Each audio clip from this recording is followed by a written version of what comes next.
Good morning, everyone. This is Debbie Royce, Erie Canal Harbor Development Corporation's Secretary. I'd like to welcome everyone to this morning's meeting. Before we formally begin, I would ask that everyone please mute your line if speaking. We'll begin today by taking a roll call of the directors to ensure that we have a quorum present on the line. So be so kind as to say present when you hear your name. And Robert Joya. Present. Julie Barnese. Present. Shatora Donovan. Connie Leiden. Present. Mikhail Matua. Mike Vogel. Present. And then I would just call on County Executive Mark Polenkars or Mayor Byron Brown. If either of you were able to join the call this morning. County Executive Polenkars is here. Thank you. Good morning. Good morning. Okay, thanks so much, everyone, for joining today. And Chairman Joya, you're ready to begin. Thank you. Great. Thank you, Debbie. Good morning, everyone. I now call to order the meeting of the directors of the Erie Canal Harbor Development Corporation for Monday, February 8th, 2021. Before we get started, I will ask that everyone please mute their phone until you are ready to speak. Also, for the record, I will ask that anyone wishing to speak, please be sure to state your name before you begin. I'd like to note for the record that due to public health concerns and as authorized by the executive order of the governor, this meeting will be conducted by teleconference. I will also note for the record that the public was given opportunity to comment on the agenda items by submitting their written comments by 4:30 p.m. on Friday. I'd like to state for the record that no comments were received from the public concerning today's agenda items. The directors have received the relevant written materials in advance of today's meeting and are free to ask questions at any time. Before we begin with the substantive portion of the meeting, I would like to ask the directors whether anyone has any potential conflict of interest with respect to any item on the agenda.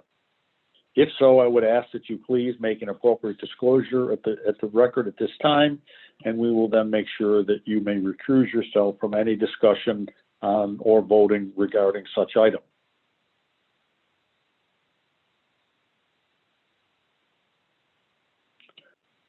Hearing none, I would like to now call upon Steve Rinaldi to present the first item on today's agenda, which relates to the Buffalo Outer Harbor Civic and Land Use Improvement Project. Steve, when you're ready. Great, thank you, Robert. Good morning, everybody. Last November, the Board of Directors formally adopted the Buffalo Outer Harbor Civic and Land Use Improvement General Project Plan, or GPP. And today we are here with the first item to affirm that same document with some minor modifications. Remember, the GPP is really the culmination of 6 years of planning and community engagement, as well as coordination with the city and other agencies and entities. And during this lengthy process, we held open houses and stakeholder meetings and online surveys in which over 1,500 people participated. We received over 2,000 comments, responses, emails, and letters throughout that process, including 232 comments during this recent public comment period. However, due to COVID and in lieu of a public hearing, we had a 30-day period for which the public was to submit comments. This alternate forum to permit public input on the GPP was expressly authorized by New York State Executive Order 202.11 and 202.80, issued by Governor Cuomo due to the pandemic. However, at the request of several organizations and individuals, the public comment period was extended an additional 30 days for a total of 60 days, ending on January 8th, 2021. A complete set of these comments received during the period, as well as staff responses, will be posted on the corporation's website. The comments came from 5 organizations, 2 elected officials, 1 state agency, and 42 individuals, or those that did not identify with any particular group. Of these comments, 53% were received from the Our Outer Harbor Coalition, which is comprised of several group members, affiliates, and concerned citizens for the Lake Erie coast. Another 26% were from individuals, and the remaining 18% came from organizations like the Buffalo Niagara Waterkeeper, Campaign for Greater Buffalo, TIP Nature Preserve, and Great Lakes Water Sport Institute. The remaining comments, of course, were received from the agencies and the elected officials. In response to these comments, several minor changes and/or corrections have been made to the GPP. First off was inaccurate listing of the zoning code at 901 Furman Boulevard. It has now been corrected to N1S, which is considered part of the Urban Core Secondary Employment Center zoning. This change has been reflected on Table 1 on page 2. The addition of cultural arts has also been added to our site-wide elements discussion, specifically on the passive and active recreational amenities on page 8, where we will now include that the sub-areas will be developed to encourage certain types of programs, activities, and cultural arts that best suit the site and or adjacent uses. And the third change was at the First Buffalo River Marina, where in the last paragraph of the description on page 9, it made a reference to future development at the site, given its urban neighborhood sort of mixed-use zoning. We have deleted that entire last sentence in its entirety, so there is no ambiguity. The plan we present in the GPP is the plan that the board has approved and we're moving forward with.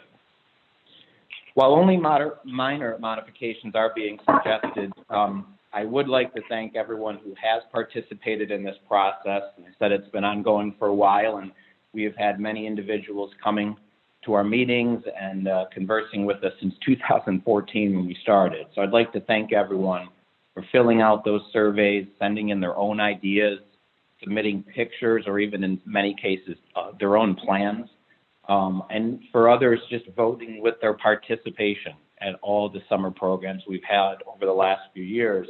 Know that you or your group or you individually are a big part of the plan. I do want to thank Buffalo Niagara Waterkeeper for their idea of ecological habitat restoration in Slip 3.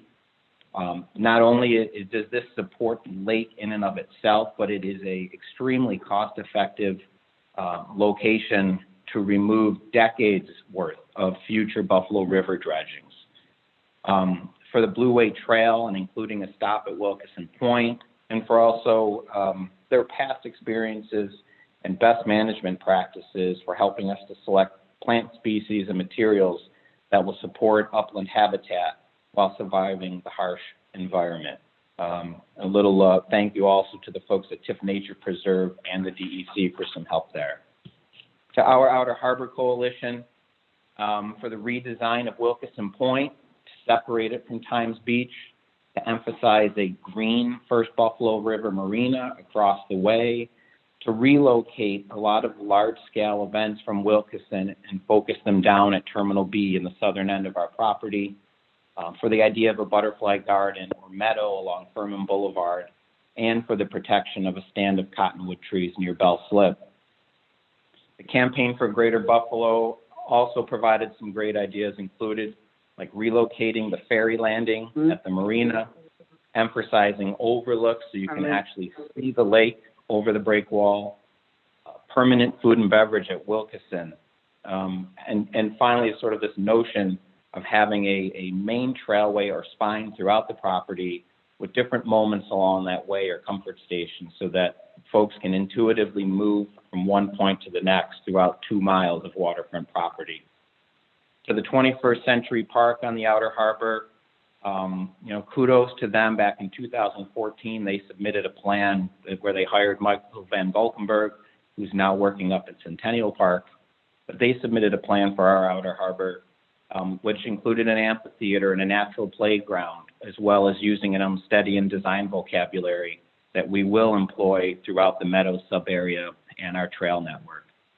And finally, to our partners at Erie County Department of Planning, New York State Parks, U.S. Army Corps of Engineers and the New York State DEC, thanks for your technical assistance and support throughout this entire process. And in the case of the Army Corps, thank you for the funding that will be coming our way to help restore the aquatic habitat and increase fishing in Lake Erie. So again, I just want to thank all of those who have participated. On November 9th of 2020, at that board meeting, the directors made a determination of no significant effect on the environment for the project pursuant to seeker. Therefore, there is no further review pursuant to seeker in connection with this action. We've also received a letter of no adverse impact for the project from SHPO, New York State Historic Preservation Office and Parks and Recreation, pursuant to the requirements of Section 1409. ESD's non-discrimination and contractor and supplier diversity policies will apply to the project. The goal is to achieve an overall minority and women business enterprise participation goal of 30%, an overall service disabled veteran owned business goal of 6% related to this, and the MBE goal will include 15% and 15% for minority and women participation goals. Therefore, the directors are being asked to, 1, affirm the general project plan as modified in these materials, and 2, authorize the corporation to take all related actions. So based on that foregoing, I recommend approval of the requested actions. Thank you, Steve. I'd like to remind everyone to please state your name before speaking. Are there any questions or comments from the directors regarding this item? Chairman Joy, Donovan. Hi. Was that you, Connie? Shatora, I think.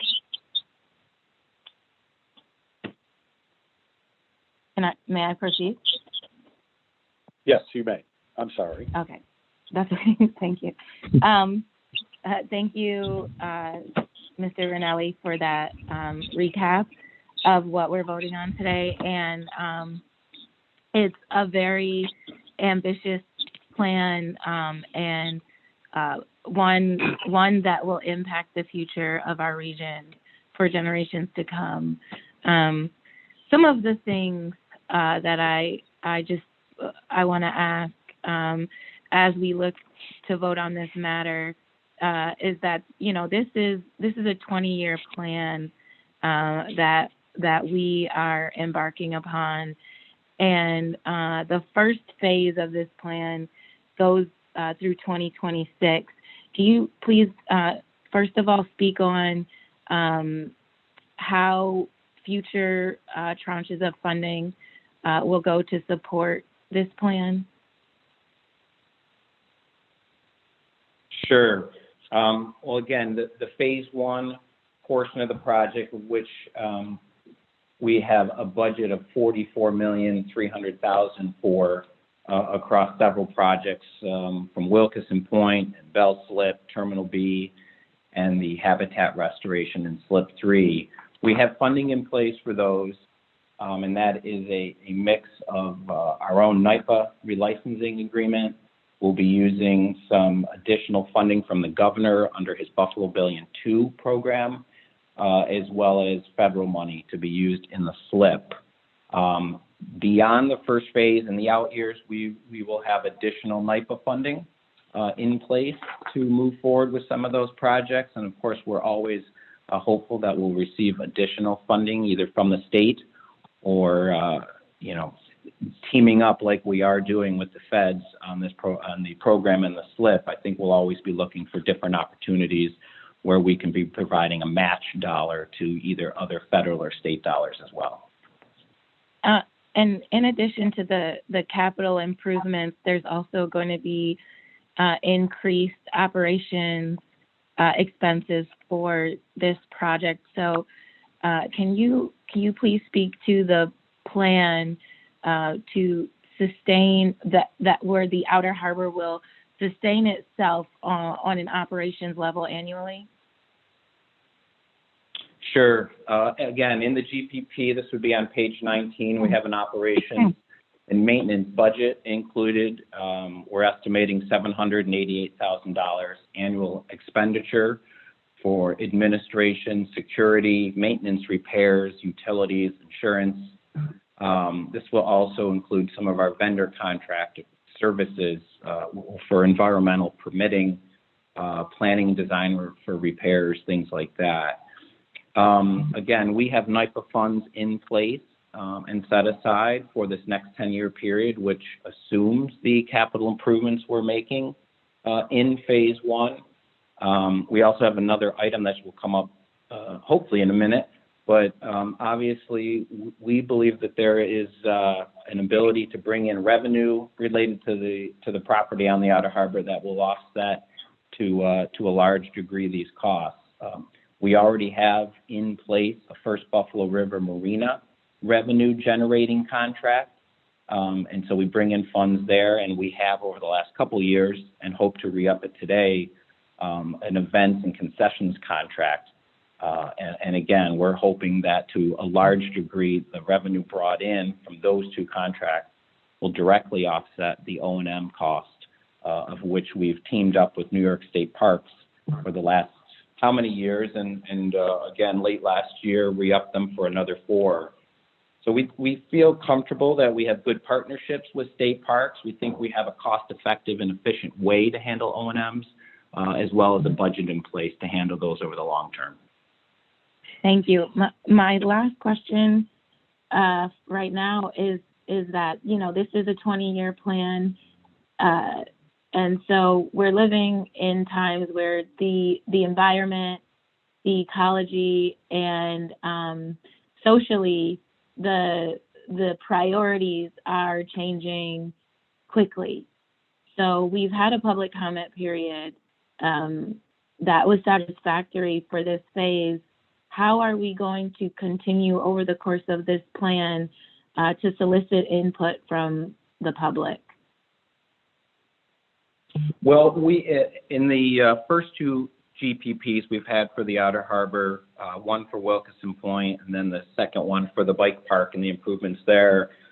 We continue to work with a lot of these groups that have provided input.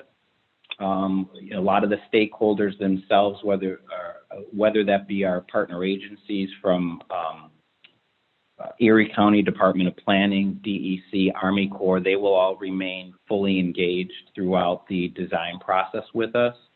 And we worked very closely with folks from Waterkeeper and even from Times Beach and some of their staff, like I said, as we go through the design. So they help with the projects to ensure that they move forward quickly. And if there are changes in the future or suggested changes, and we look to modify the GPP in any way, we would bring that back to the board to be adopted. We would hold a public hearing at that time and a comment period as well before we would affirm any changes or different directions in what we plan to do.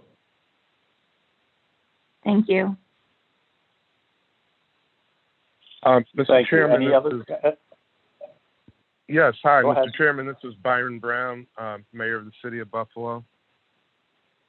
Good morning, Mr. Mayor. Good morning, Mr. Chairman. How are you? We're doing well, thank you.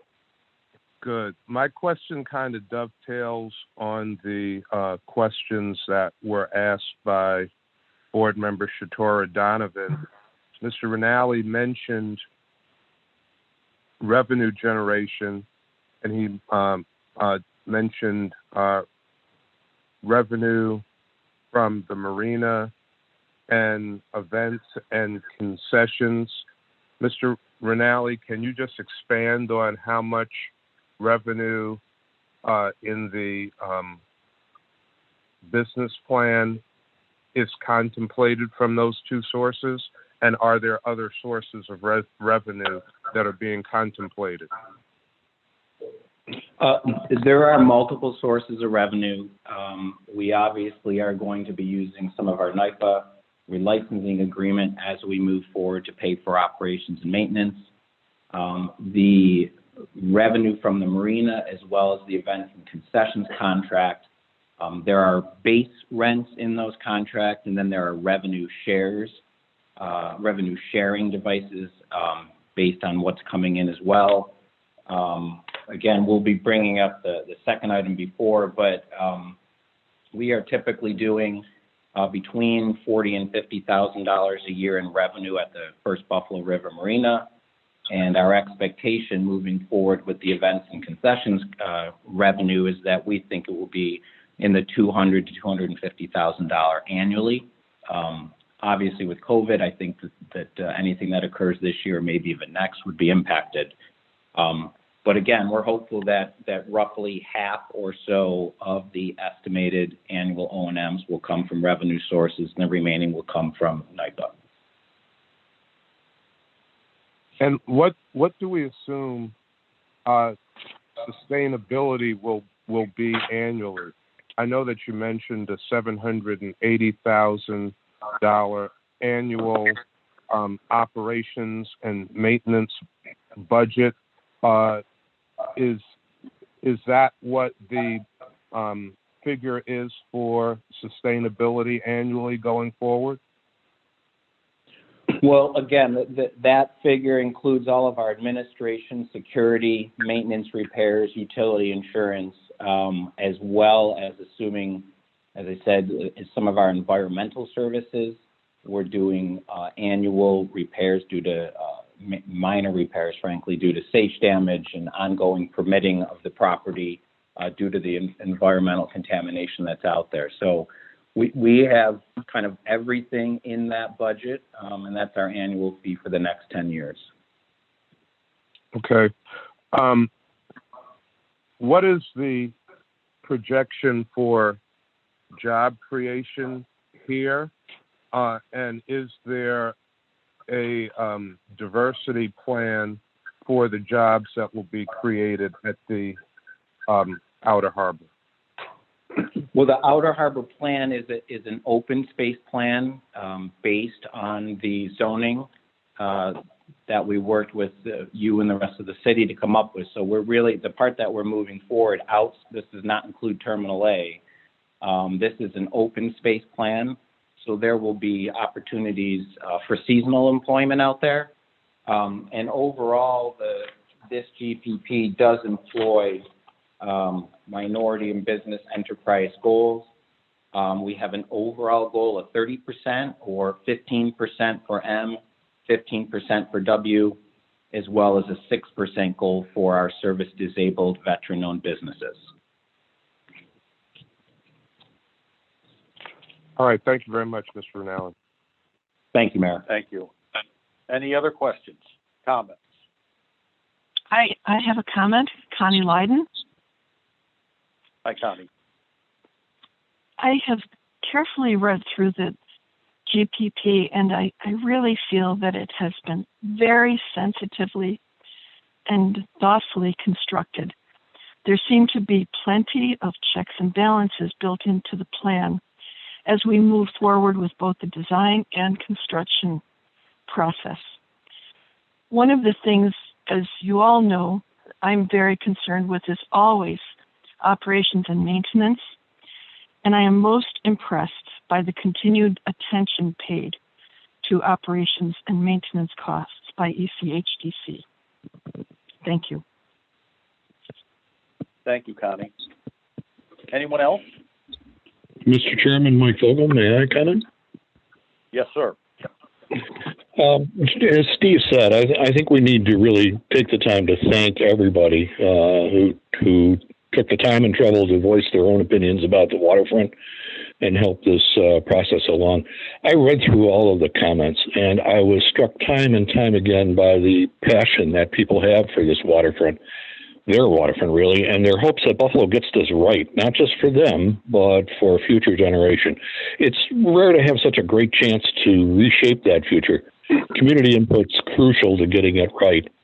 And I would like to add to Steve my appreciation for the work done by the Outer Harbor Coalition, which coordinated and encouraged individual and member group submissions, more than half the total we got, and they made sure their voices were clearly heard, and that's a valuable contribution. Our challenge, of course, is to find the right balance for this waterfront. That's also a responsibility. there is consistent public demand that we have seen for open green space.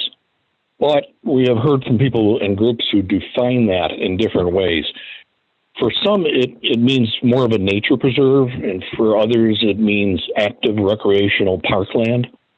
I think the Olmstedian vision of large numbers of city dwellers finding peace in carefully designed natural landscapes lies somewhere in the middle of that. We've had far more than these 232 comments to go on. There's been community input in this Outer Harbor plan for at least 5 years. And the city had a lot of public input to its 2016 rezoning. So we're dealing with more than 2,000 or so opinions and suggestions, and that really helps. But it's still a challenge to find that right balance. My opinion is this general project plan is a very solid step in that direction, and I expect a lot of the comments we received will influence designs as we move into specific projects within this general framework. And there's one more other thing that sort of struck me through the recent comments. Not just the passion of the respondents, but also by what for many was an underlying theme of, and I know you'll find this hard to believe, a lack of complete trust in government. Some of us on this panel may be a little bit dismayed by that, but as a former journalist, I tend to think of it as kind of healthy for a democracy. It was a little perplexing, though, to see repeated comments that there should be no room in this plan for residential uses or for private development or for commercial uses. There is no residential component in this plan at all, and I think we need to emphasize that. There's no private development. The only thing that approaches mid-sized commercial development is that public access and landscaping upgrade to an existing riverfront marina. If there's to be significant commercial development on the Outer Harbor, it would be in the huge existing industrial building that's Terminal A. And that's just one of several reasons that Terminal A isn't in this project zone and deserves separate public comment. I also think that the size of the investment we're making in restoring the natural zones and repairing and enhancing natural landscapes is a pretty strong argument that we're serious about that. And I would hope, Steve, that as we go forward, we keep a really close eye on the effect of storm damage and what seems to be a changing climate. We may need in future to up that repair or do some more serious repair work on the Outer Harbor. I know when DEC set that up years ago, the armoring of the shoreline was small to mid-sized boulders, and I think we may need to upgrade that to, and I know we've been thinking about this, from medium to large rocks just to increase that protection.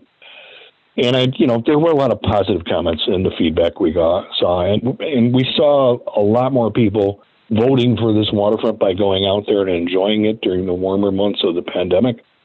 And in my opinion, this project plan builds on the good that's out there already, and that's why I support it. Thank you. Thank you, Mike. Anyone else? Mr. This Chairman, is Julie Barnesi. Oh, sorry. Go ahead, Julie. Oh, Yes, I'm Julie. sorry. I just want to say for time purposes, I join in the complimentary and positive comments made by the others, and I think there is a great deal of congratulations that needs to go around. So thank you, and I am very supportive of the project. Great, thank you. Anyone else? Mr. Chairman, this is Shatora Donovan again. I just want to say, Shatora. I just want to say that this project, is really about the people of our region and them really enjoying the wondrous and beautiful waterfront that we do have, and to be able to enjoy it, and the balancing that is necessary in order to fully appreciate the concerns of the community across its entire population is a very weighty responsibility that the Erie Canal Harbor Development Corporation has on its shoulders. And why I am confident that as an organization, we have taken all of those concerns into consideration and are balancing those concerns the best we can, along with all of the environmental concerns that we have now and can foresee in the future. I do just want to also give the assurance that as a board member, it is my hope that we continue to evaluate and reevaluate this plan moving forward for the next 2 decades, keeping in mind all of the interests of the community first, but also making sure, again, that we are looking at what's best for the environment as well. So no shortage of thought, time, and attention has gone into this, and we will continue to take that same care as our fiduciary responsibility as a body to the people of this region. Well, that's great, Shatora. Thank you. Anyone else? Well, I'll take 1 second here because I don't want to be repetitive. I want to thank Steve and all his entire team for managing this process, establishing collaborations and convening. And it's been a process that I know that we are very proud of and will be an ongoing process for the next couple decades. So I commend everyone. And as noted earlier, we do not have any comments from the public with regard to this item. I will now entertain a motion for approval. So moved, Mike Vogel. Seconded. Do we have a Macau, second? Matua. Thank you, Macau. All in favor? Aye. Aye. Aye. Any Aye. opposed? Hearing none, the item is approved. Thank you. The motion carries. Steve, please continue with our This is next. Debbie Royce. I'd just like to note for the record that we have a full attendance of our board members now. At the beginning of the meeting, we did not have Mr. Matua or Shatora Donovan on, but they have joined. They joined very quickly after we began the meeting, and we also now have, just want to note that the mayor is on, and he noted that for himself as well. So we have a full complement of the board and the county executive and the mayor on the call. Thanks so much. Thank you. Thank you, Debbie. Steve, can we enter into the authorization to enter into a consultant agreement for construction management at the Buffalo Outer Harbor? Great. Thank you, Robert. With the Outer Harbor GPP now affirmed, we are prepared to take another step forward with our Phase 1 capital improvement projects at Terminal B, at the Lakeside Complex, Bell Slip, and Wilkeson Point. These capital improvements are already under design, as the board previously awarded consultant contracts to Bergman Associates and Trowbridge Wolf Michaels Landscape Architects. But in order to complete the design work and prepare bid packages, staff recommends hiring a construction manager to assist with the oversight of these improvements. The construction manager would provide independent constructability reviews, cost estimating, value engineering, and procurement coordination, as well as the daily inspection and implementation of health and safety plans, as well as the oversight of the remediation of contaminated materials during the construction period. These services, which will be managed by a team of professionals, will allow for a cost-effective and efficient use of our funding. We also feel that having a team on board for the entire Phase 1 improvement schedule will allow for additional work efficiencies between our staff and the consultant staff. So back on November 13th of last year, we advertised for the Buffalo Outer Harbor Improvement Project Construction Management Services opportunity in the New York State Contract Reporter. The RFP sought to retain a well-qualified construction management firm to provide pre-construction, construction, and post-construction services related to the Outer Harbor. And on December 11th, we received and opened 8 proposals. These proposals were reviewed and scored by the selection committee to come up with a top-ranked team. We have final rankings for shortlisted candidates here in the materials. There's the 4 teams that out of 8 that we interviewed. with the Turner Construction Company being the top ranked and the one that staff recommends. Turner is a national multidisciplinary construction management firm headquartered in New York City, and their team for this project will include Rodriguez Construction Group, a minority business enterprise, AA Reporting, Writing, and Consulting, a WBE, and Trophy Point LLC, which is our SDVOB. Turner is well suited for this project. They've completed multiple projects that have required both management of an active site as well as budget management. And these, a couple of examples here are working on the Bridge Commission up in Niagara Falls, as well as working on the Oshai Children's Hospital. They're very familiar working with the city and other agencies in the area, and their extensive experience. This team itself has actually been together and worked on multiple projects, so we were very glad to see the sort of familiar working relationship between Turner and its subs. The team will be directed by Vice President and Business Manager Steve Perigo and Project Executive Matt Sikora. Pursuant to state finance law, we did look into the corporation, considering their proposed ability to perform the services provided for in the contract, and we consulted a list of offers determined to be non-responsible bidders. And based on the foregoing, staff considers the proposed contractor to be responsible. The Turner team shall have the primary responsibility to represent us throughout the pre-construction, construction, and post-construction phases. They'll maintain responsibility for the day-to-day management of the construction process and to deliver the project on time, within budget, and of the highest quality. Turner will be responsible for coordinating with the design architects to identify value engineering solutions to save cost and schedule, developing and implementing the work plan to ensure that there are no deviations from the cost or the quality or our set completion dates, and to ensure the most cost-effective project outcome.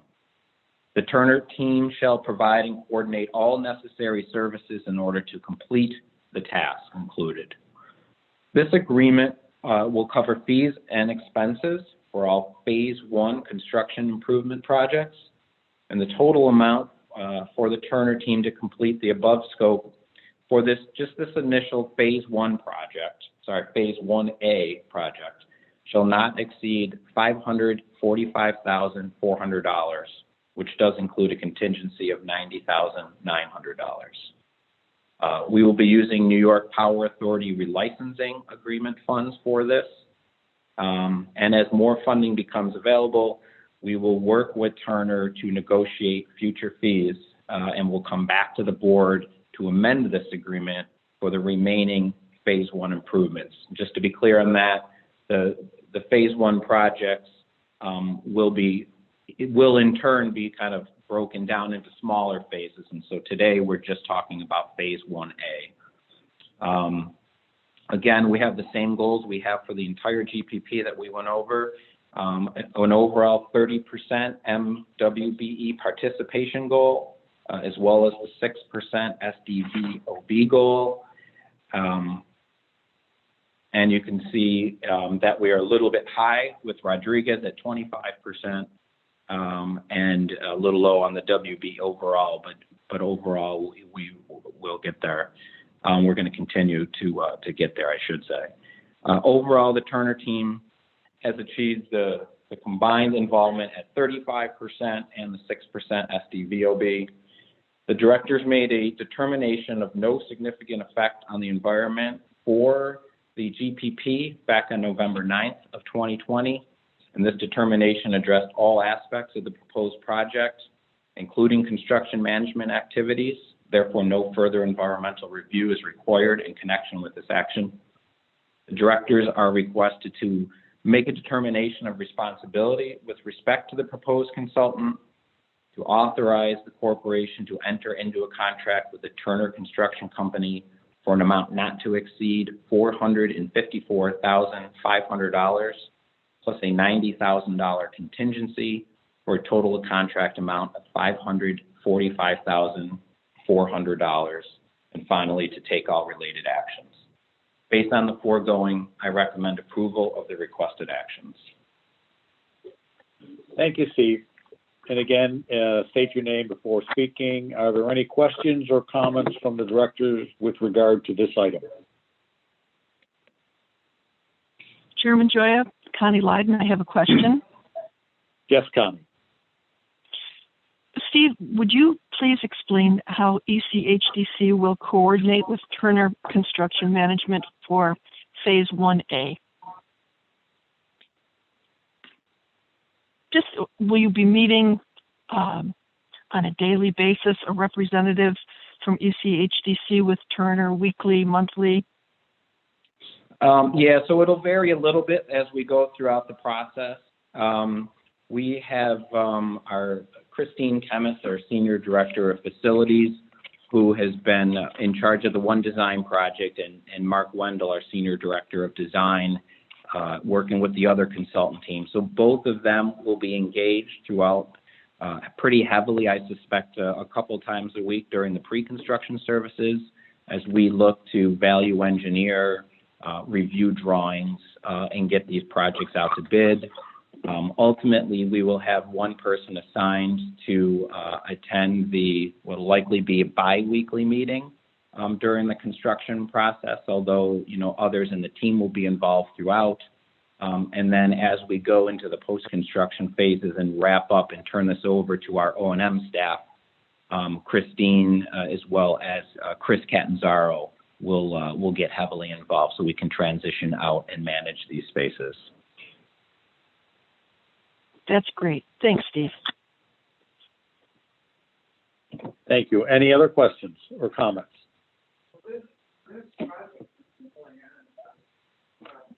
Hearing none, I will now entertain a motion for approval. So moved. This is Macau. Thank you, Macau. Do we have a second? Second, Julie Julie Barnese. Barnese. Second from Julie Barnese. Thank you. All in favor? Aye. Aye. Aye. Aye. Any opposed? Thank you. The motion carries. Next, Steve, will you present a request for authorization to enter into an agreement for the management of events and concessions at the Buffalo Outer Harbor? Steve? Great. Thanks again, Robert. Again, we're tying this back to the first action of the day in the recently affirmed GPP, but it was mentioned then. We discussed the funding for the operations and maintenance of the Outer Harbor, and that part of it is going to come from revenue generated from events and concessions managed on that property.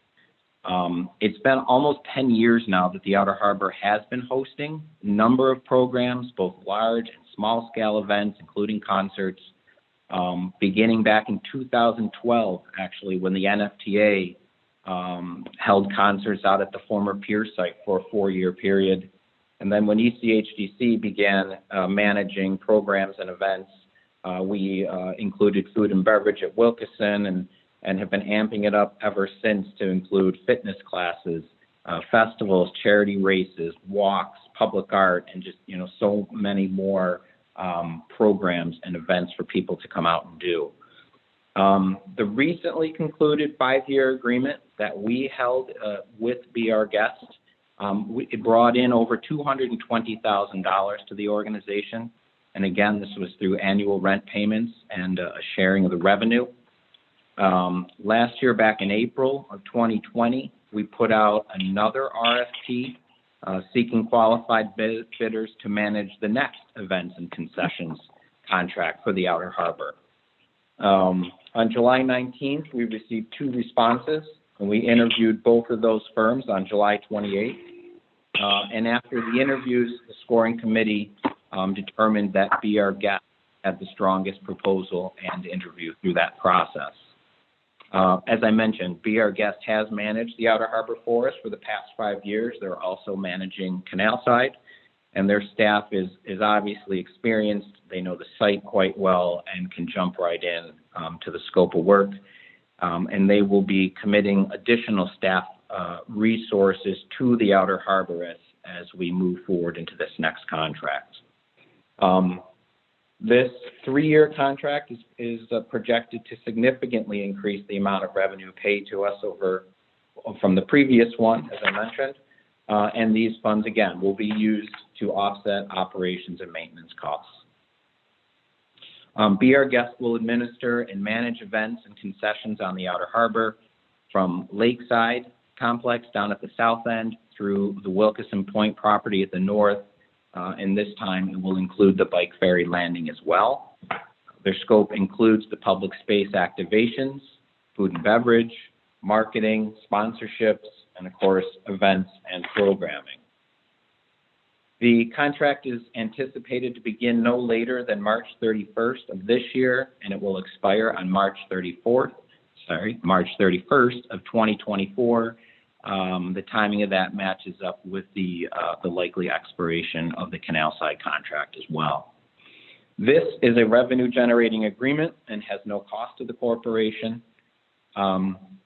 Pursuant to New York State Executive Law, ESD recognizes its obligation under the law to promote opportunities for maximum feasible participation of certified minority and women-owned business enterprises and service-disabled veteran-owned business in the performance of our projects and procurements.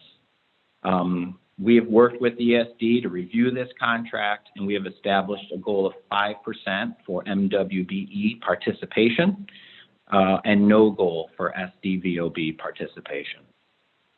ESD staff has determined that the action, which involves entering into an agreement for routine administration and management of our property that would not include any substantial changes or construction that would affect the environment, constitutes a Type 2 action as defined by seeker and the implementing regulations for the New York State DEC. No further environmental review is required in connection with this action. So we're requesting the directors make a determination of responsibility with respect to the proposed contractor and authorize the corporation to enter into an agreement with Be Our Guest and to take all related actions. Based on that information, I recommend approval of the requested actions. Thank you, Steve. Are any questions or comments from directors regarding this item?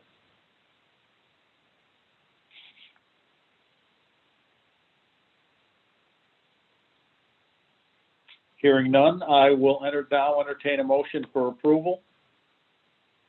So moved. This is Macau. Moved by McCall. Second, Mike Vogel. Mike Vogel, thank you. All in favor? Aye. Aye. Aye. Any opposed? Thank you. The motion carries. Steve, we will present a request for approval of the canal side parking lot renovation design. Steve, when you're ready. Okay, we're going to shift the focus from the Outer Harbor back to canal side for the last two items. And we're going to start with these parking lot renovations along Commercial Street. It was back in February of 2020 that we awarded a design contract to Lyro Engineers to provide design services for this project, which includes 2 parking lots at canal side. The project will include a complete rehabilitation of both of these lots to significantly enhance the visitor's first impression of canal side and downtown Buffalo. The current gravel lots will be resurfaced, site drainage will be improved, they will be striped as well, and the edge of the lots will also be improved with fencing, landscaping, and seating along the sidewalks. We will also be doing a little bit work in the street right away itself. The adjacent sidewalks will be replaced to provide a safer path for pedestrians as well as ADA upgrades at the intersections. We will also be adding lighting in the parking lot and upgraded pay station. One of the lots parking lot 1 will be a public lot, and this will be accessible from Pearl Street as well as Perry Boulevard, and then the parking lot 2, which will help with our residential development at Heritage Point, but it also provides a back of house area for our canal side operator, for Be Our Guest. The entire fence down here as well will be fenced in, and again, We will be moving a lot of the equipment from the North Odd block as we continue to clean up the North Odd and move that forward eventually towards a redevelopment RFP. The project has been formally reviewed by the Canal Side Design Review Committee to determine its consistency with the Canal Side Design Guidelines. The overall design was approved by the DRC. However, a couple of items were identified for further design development to ensure the longevity of the installation and coordination with some existing materials. These items will be addressed in the final construction documents, and a copy of their recommendation letter is included as attachment B for reference. The project plans were, according to the design guidelines, referred to the City of Buffalo for the record. The parking lot project is considered a maintenance project under the city's ordinance, thus not requiring a formal planning board review. But these documents were also sent to DOT, again, who we hold the use and occupancy permit with, and as well as City of Buffalo Department of Public Works, Parks and Streets. Both of those entities provided comments that have been incorporated into the design that you see here today. So based upon review and consideration of the DRC's recommendations and comments provided by DOT, City DPW, ECHDC staff finds that the project is consistent with the Canal Side Design Guidelines. In terms of an environmental review, back on March 16th of 2020 at our directors meeting, you authorized the corporation to secure a use and occupancy permit from DOT to secure these lots. And at that time, ECHDC and our parent corporation, ESD, evaluated the continued applicability of the 2010 Canal Side Secret findings with regard to the rehabilitation of these lots, including this design approval, and have concluded that no additional environmental review is required. With that, the directors are requested to, based on the recommendations of ECHDC's Design Review Committee, find that the project is consistent with the design guidelines established by the corporation as part of the MGPP for the Canal Side Land Use Improvement Project with these modifications thereof, and to take all related actions. Based on this information, I recommend approval of the requested actions. Thank you, Steve. Any questions or comments from the directors with regard to this item? Mr. Chairman, Mike Vogel, can I add a comment and a question? Yes, you can. The comment is basically simple. It's as you may know, I attend the meetings that ECHDC holds with stakeholders down there, the Canal Side Neighbors Group meetings. And there were a lot of questions at the one last week about whether any parking could be reserved for use of the facilities down there, Exploring More Than Able Park, the long shed. And I told them that any request is obviously considered by staff, but we can't commit at this point and to any of that. And although we do have an eye on future uses for the North Odd block and whatever, but also that there just isn't enough parking to go around. And they were also concerned that public parking would continue during this project. So if Steve could comment on that, but also a quick question of, do we have any way of knowing how this project might be impacted by removal of the Skyway? That's a lot of questions, and you saved the best one for the last one there, Mike. Thanks for letting us know. I know Jill Clark, who manages those neighbors meetings, had also brought back the concern. I know that all of our partners down there, we're always trying to get folks to walk an extra block or two. Especially, I think, with the Children's Museum, there are a lot of folks coming still from the suburbs and just kind of adjusting to the Children's Museum being downtown and not in the suburbs. We've significantly increased canal side parking since we started out, whether that's at Harbor Center or even some of the on-street parking, frankly. We've worked very closely. The city's been a great partner to provide additional parking spaces on commercial Pearl Street near the museum. They've helped with parking on the cobblestone streets. And maybe one of the biggest ones is the fact that Perry Boulevard not too long ago was still free parking, and a number of folks would get early and park there all day. And now that Perry Boulevard is metered, the parking down there turns over and seems to always be available for our customers. So we'll continue to monitor that situation and work closely with them. And as you noted, once we bring the North Odd Block online, I suspect we'll have even more parking for the entire district. We will certainly lose some parking during the construction process. That's just inevitable that these lots will be under construction for somewhere between maybe 3 and 6 months, depending on the start and the end date. We would certainly like to get them out to bid here shortly and have the work wrapped up this year into the fall before the asphalt plants close, so that they're ready for the winter season, I should say, and then into the spring. But we're still working out that timeline. And ultimately, if obviously if the Skyway stays, we're fine. We're working right around it, as you can tell with the drawings in appendix or in the attachment A. And if the Skyway were to come down, I think we would have to reassess whether parking makes the most sense on these, or if these blocks could in fact become development parcels if there's nothing overhead. And I'm certain we would take a closer look at that. I think that was all your questions, Mike. I apologize if I missed one. No, thank you. You were very thorough. Appreciate it. Great, thank you. Anyone else? Hearing none, I'll entertain a motion for approval. Mike Vogel, so move. Second? Seconded. Thank you. All in favor? Aye. Aye. Aye. Any opposed? Hearing none, thank you. The motion carries. Steve will now present the final item on today's agenda, a request for authorization for the corporation to enter into a contract amendment with Thai Lin International to continue to provide architectural and engineering services in connection with the North Odd Block development project.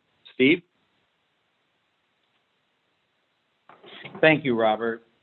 Yes, the TY Lin International design team was approved for a consultant agreement to work on the North Odd Block development infrastructure design services, as we called it, back on March 2019. The team went out, developed multiple planning concepts, establishing street corridors, developing parcel sizes and layout, the parking structure strategies, as well as ensuring that we had a lively street engagement and really looking closely at building mass across that site as it related to weather and a bunch of other conditions. The team organized multiple public outreach events to collect public feedback and establish a range of design concepts. And then the final preferred concept was presented a little over a year ago. On January 22nd of 2020, we presented a final preferred concept to the public. We've continued to work quietly with the team to move things forward, but we wanted to come back to amend their contract, partly because we want to amend the project slightly and some of the tasks we need them to continue on with. Based on their work, we'd like to now revise the design guidelines slightly to reflect the development plan for the North Odd Block. So it's not a wholesale change by any means, but we certainly want to incorporate some of the elements from the North Odd Block concept, ensuring that they're in the overall design guidelines moving forward. So we don't want separate guidelines. We also want to work with them to compile surveys, drawings, other technical data and information that ultimately we will utilize in our upcoming North Odd Block private development RFP. Again, we are moving toward that slowly but surely. We also want to further develop the parking garage structure based on some of this data and findings that we had, as well as existing groundwater and how that affects the structure. And then finally, developing a design concept for operational space, storage at canal side, including some of our ADA accessibility around the towpath. Again, as the north odd block gets built out and that space goes away, which is a great thing for canal side of the city, we do need to make sure we're sort of covering ourselves with the back of house operations, as well as ensuring complete ADA accessibility throughout canal side. So ECHDC, we'd like to amend the contract for TY Lin.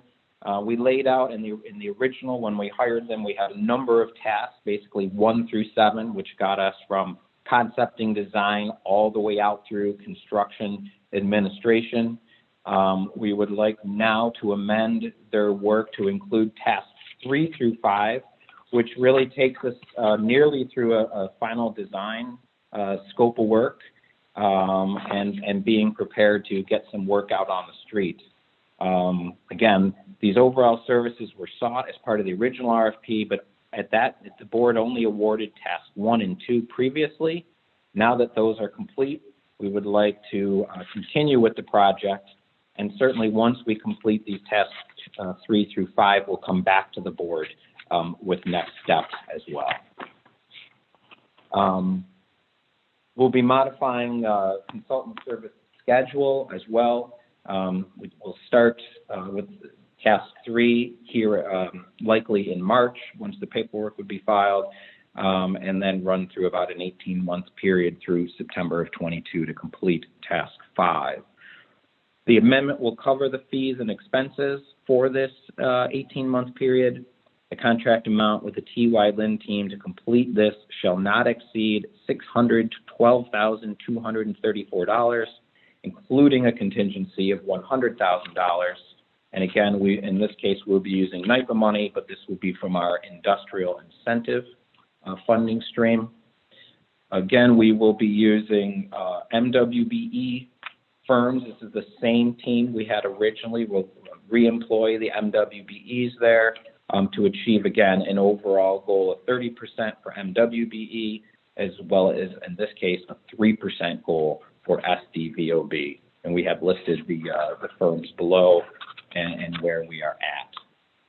Empire State Development staff has determined that the action, which involves entering into a contract for the purposes of engaging a design consultant team to undertake master planning, detailed architectural design and engineering of the project without committing the agency to undertake any future project, constitutes a Type 2 action as defined by seeker and the implementing regulations of the New York State DEC.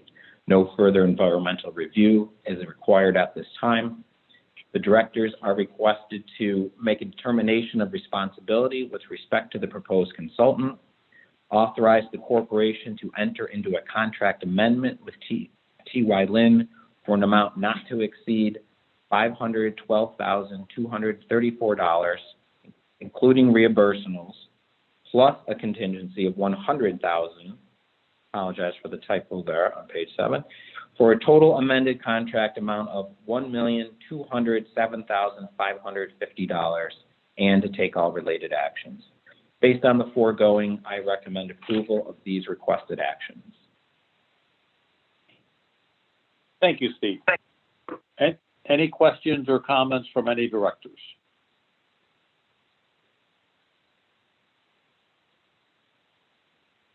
Thank you. Hearing none, I will entertain a motion for approval.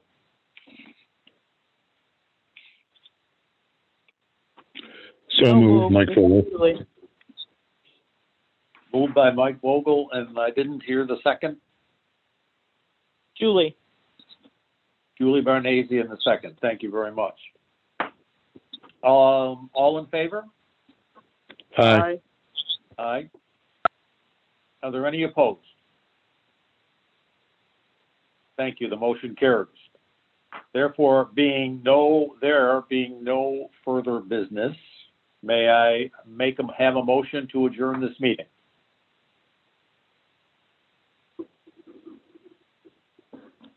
Yes, so moved. Moved by Macau, seconded by Second, Mike Vogel. Mike Vogel. Thank you very much. All in favor? Aye. Aye. Carried. Thank you, everybody. This was an extensive meeting. Delighted with the attendance and especially the outcomes and what we've approved. So I appreciate that. We appreciate it. And please stay well. Thank you so much. Thank So you. long, everyone.